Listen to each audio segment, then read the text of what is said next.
So what I learned from the corporate world is that there is a process of team formation. The stages are forming, storming, norming, and then performing. So according to you, what are the attributes of a great team or a functional team, as I would put it? Definitely not jargons. Yeah, because today I see a lot of jargons being introduced in the corporate fields. Attributes of a great team is to work for each other. You will see all great teams work for each other, and therefore there is coordination and there is harmony in whatever they do. The easiest thing that comes to mind is a cricket team as far as Indians are concerned. And you will see that all the Indian teams that did well on the international stage may not have been great individuals. There might be one or two great individuals. Rest were also rants. Of course, they were great from the point of view of representing the country. So from among the lot of cricketers that were available in the country at that time, these 11 characters were great. But if you compare them with the greatness of a couple of individuals, they were ordinary in comparison. So this is, when I say great and ordinary, they are relative terms. But those two or three great people in the team were not imposing to the extent that they would cause discomfort to the other members. Okay, let's not talk abstract. Let's take a concrete situation. 1983 World Cup cricket, Kapil Dev captain. Highly talented individual, but an imposing captain, and yet not imposing to the extent of creating a dislike in the team members. Yeah, he would set a goal, he would set a target, and he would always be positive in saying that we will win. Par kar lenge. When everybody was skeptical about India's chances, because India was not known to be a very good one-day cricket team. India had never done well. In the previous two editions, India had not done well. If you look at the composition of the team, besides maybe Sunil Gavaskar and Mohinder Amarnath, the others were in comparison. Again, I'm saying in comparison. They were great in their own rights as compared to other cricketers in India. But in comparison with these three names, they were ordinary. Yeah. And yet, you will see that final, a bowler like Madan Lal, who was not express fast, who was an ordinary gentle medium pace bowler, takes the ball from Kapil Dev, demanding that he will bowl this over, despite Vivian Richards being on rampage. And he delivers. You can call it luck, you can call it whatever you want. The fact remains he delivered the result. And India won the World Cup against all odds. The team succeeded. Nobody was jealous. Nobody was trying to do one-upmanship that मैं तेरे से superior हूँ. Everybody was working towards one target. कैसे भी करके 182 का target defend करना है, 183 का target defend करना है. And everybody was happy to contribute. Gavaskar failed as a batsman, but he took 3 catches, if I'm not mistaken, in that final. So he contributed in his own way. Yeah, he may not have contributed for the major purpose for which he was selected, but he contributed. Everybody contributed. So, contributions within your capacities coming from each member makes a team. What makes a great team? This is what makes a great team. Now you can translate this into the corporate world.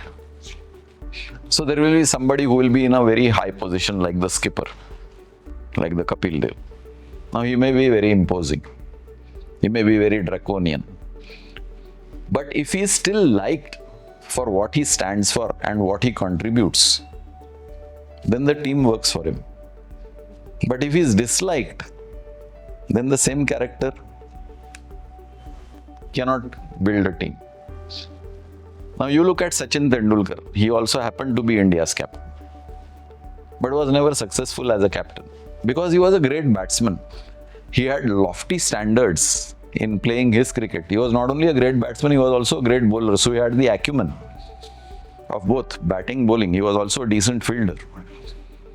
He expected the same level of excellence and commitment from every member, and that doesn't happen. Now, when you have that kind of expectation from your team, then your team disintegrates, withers. Then the team doesn't function. Mike Brearley is another example. Not at all a brilliant cricketer as an individual, but a terrific leader. England did very well under his captaincy, though his contributions were nothing, almost nothing, with either bat or ball or fielding. So team building is about encouraging, motivating, and energizing people to contribute their best and not harping on their failures. Because as a team, you fail. As individuals in the team, you fail. Gavaskar failed as a batsman. Now, if he is castigated, if he is criticized, if he is made to feel inferior, then his whole body language, his whole aura depletes. And a depleted aura in a collective group can affect the aura of other people. So, according to you, the attributes of a great team include contribution from each individual member, the knowledge amongst the member or the experience amongst the members. Then there has to be some kind of an emotional bonding also.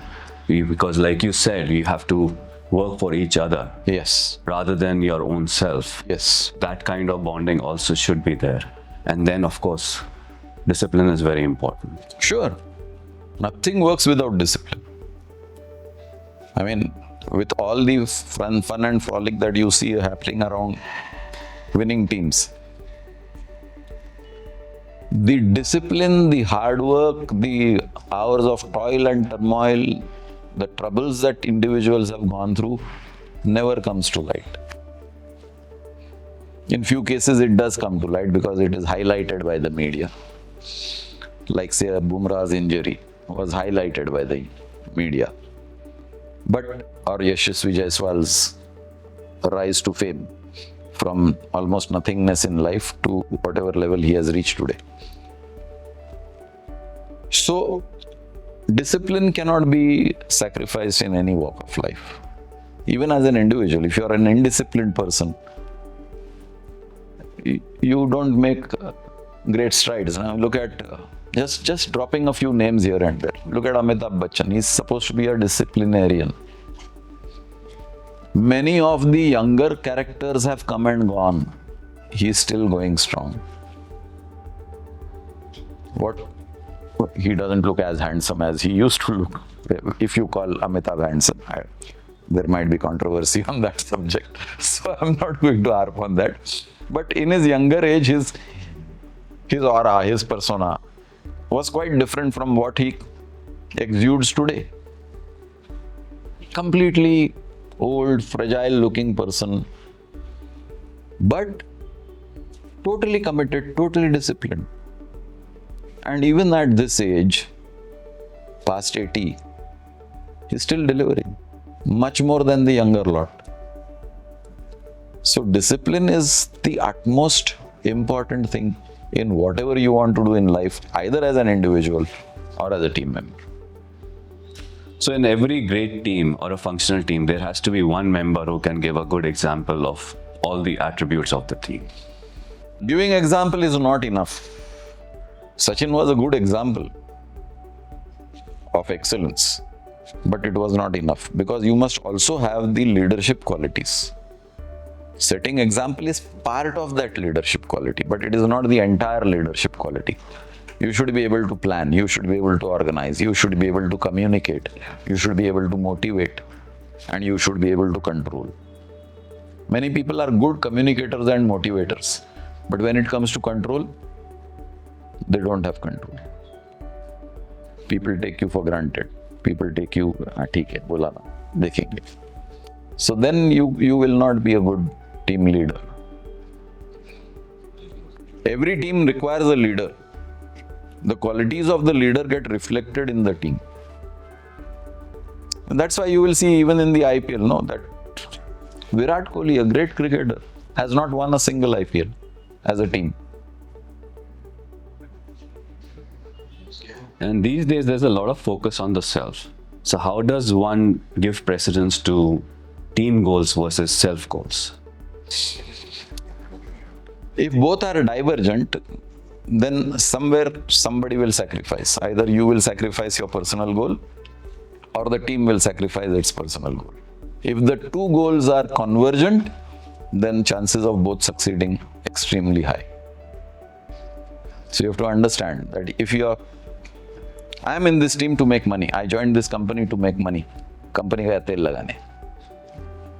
I'm here for 2 years. After 2 years, I'll take a jump. I'll go to another company. If this is your objective, then you are not a team man. This is a mistake which many people do in hiring, as HR department, in hiring people for their jobs. Sometimes they do it knowingly. Most of the times they do it unknowingly. We are born as individuals, but we grow up in a team. The team is known as family. And when the family is not cohesive, then you have disturbed individuals growing up into disturbed adults who will be part of a disturbed community and society, and maybe disturbed nations. So, very important subject: team building, team goals, team objectives, and team membership. As individuals, we should always try to blend with the team.